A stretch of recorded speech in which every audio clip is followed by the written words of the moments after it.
அனைவருக்கும் வணக்கம். 27/6/25 வெள்ளிக்கிழமை. இன்று பிறந்த அனைவரும் சிறப்பாக இருக்க எல்லாம் அல்ல மகாசக்தி நாராயணியை வேண்டிக் கொள்கிறேன்.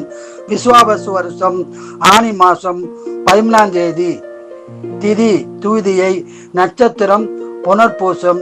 இன்றைய நாள் சிறப்பு சுபமுகூர்த்த தினமாகும். சந்திராஷ்ட நட்சத்திரம் மூலமாகும்.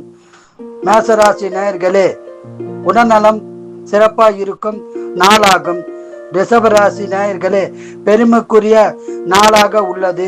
மிதுன ராசி நேயர்களே, அமைதியான நாளாகும். இறை வழிபாடு செய்யுங்கள். கடகராசி நேயர்களே, உதவிகள் கிடைக்கும் நாளாகும். செம்பராசி நேயர்களே, பாசம் உள்ள நாளாகும். கன்னிராசி நேயர்களே, சங்கடமான நாளாக உள்ளது. இறை வழிபாடு செய்யுங்கள். துளாராசி நேயர்களே, திறமைக்கு பலன் கிடைக்கும் நாளாகும். விருச்சிக ராசி நேயர்களே, வெற்றி கிடைக்கும் நாளாகும். தனுசு ராசி நேயர்களே, கஷ்டமான நாளாக உள்ளது. இறை வழிபாடு செய்யுங்கள். மகர ராசி நேயர்களே, பணவரவு உண்டாகும் நாளாகும். கும்பராசி நேயர்களே, அமைதியான நாளாகும். இறை வழிபாடு செய்யுங்கள். மீனராசி நேயர்களே, சந்தோஷமான நாளாகும். வாழ்க வளமுடன், நீங்கள் நலமுடன்.